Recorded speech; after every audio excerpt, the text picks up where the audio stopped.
From history to the here and now, today in the Middle East, tensions remain high. I had the pleasure of speaking with famed attorney and Newsmax blogger Alan Dershowitz earlier today on America Talks Live. We covered a wide array of topics important to all of us, including comments made by former Attorney General Michael Mukasey, who said President Obama was correct in vetoing the 9/11 bill, allowing American citizens to sue Saudi Arabia. The interview with Alan Dershowitz, tonight's prime playback. I think in the end he's probably right that the president was correct on this one, that the risks of other countries adopting this approach and hauling Americans into court are probably too great. It's a close question. It's a close question.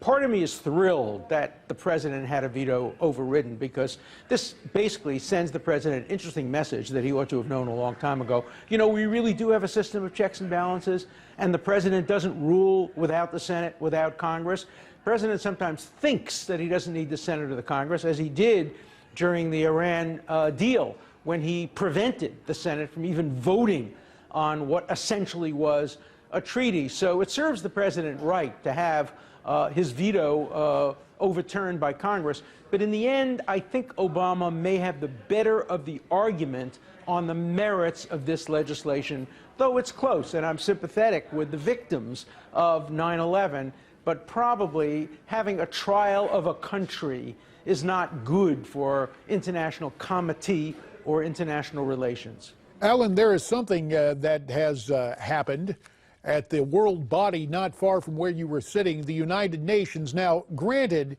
this comes out of a committee that is Geneva-based, specifically the Working Group of Experts on People of African Descent. That committee says that past history in the U.S., specifically slavery, is enough to justify reparations, saying the impact of slavery continues to be seen in the African American community. Reparations. What the heck is the UN doing trying to butt into sovereign American law and, well, history for that matter? Well, I think we all would be well advised to just turn off the TV whenever the UN comes on. We should be not listening to anything they say about America, about morality. This is an organization that would not condemn current slavery if it were being conducted by countries that are favored by the UN.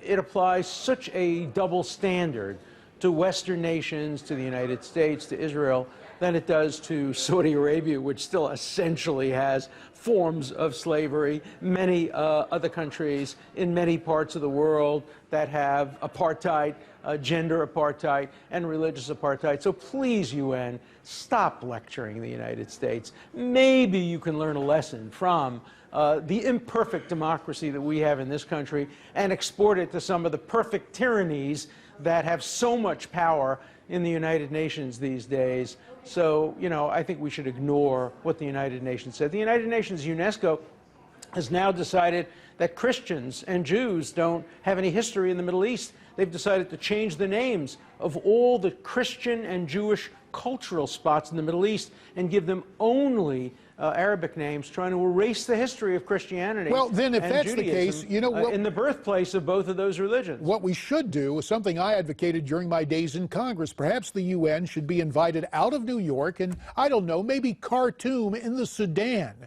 would be the perfect new headquarters for the UN without American help. But that's another topic for another day, Alan. Let me turn to what is transpiring in a military court today. Bo Bergdahl back in court at Fort Bragg, facing a court-martial on charges of desertion and misbehavior before the enemy after walking off of his post in Afghanistan in 2009.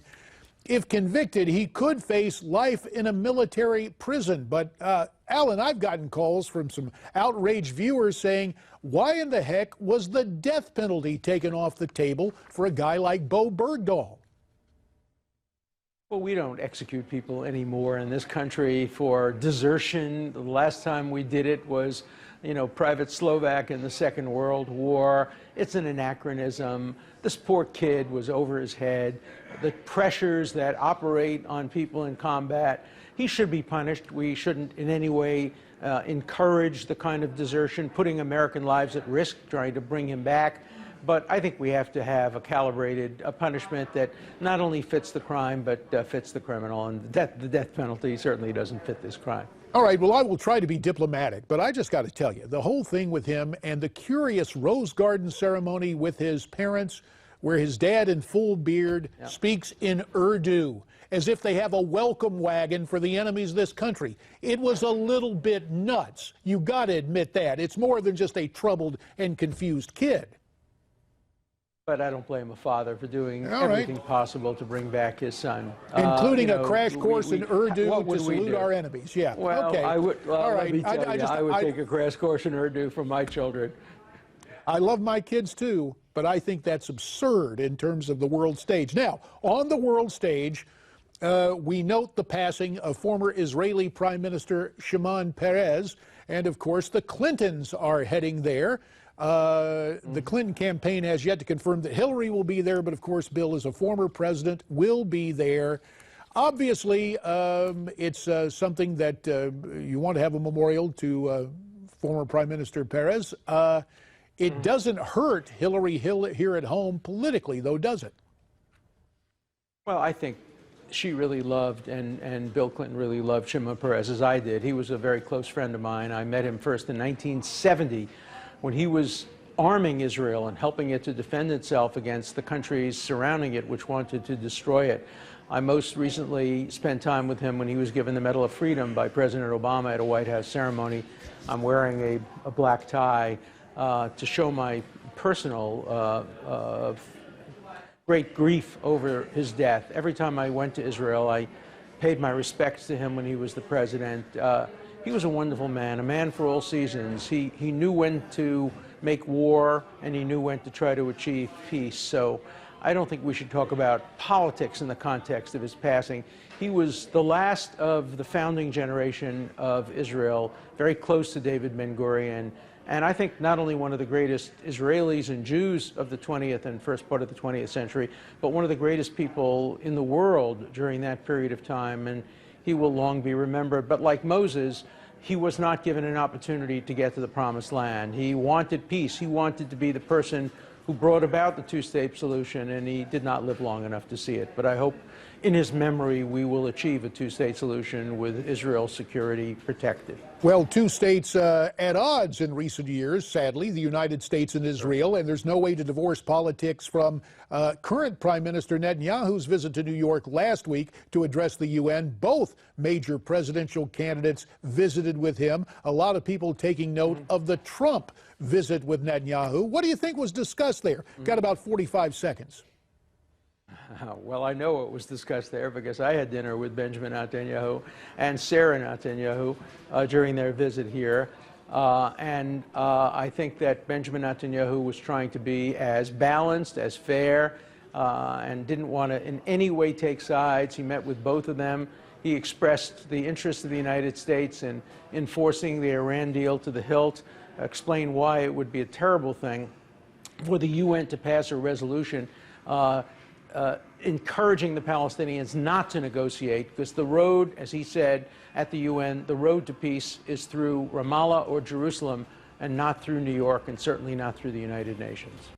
Thanks to Alan Dershowitz. Now, tomorrow at 1 Eastern on America Talks Live, Dick Morris, Raul Mas, and Newsmax health editor Nick Tate. We'll also see you back here tomorrow night at 8 Eastern for Prime. Stay brave, stay free.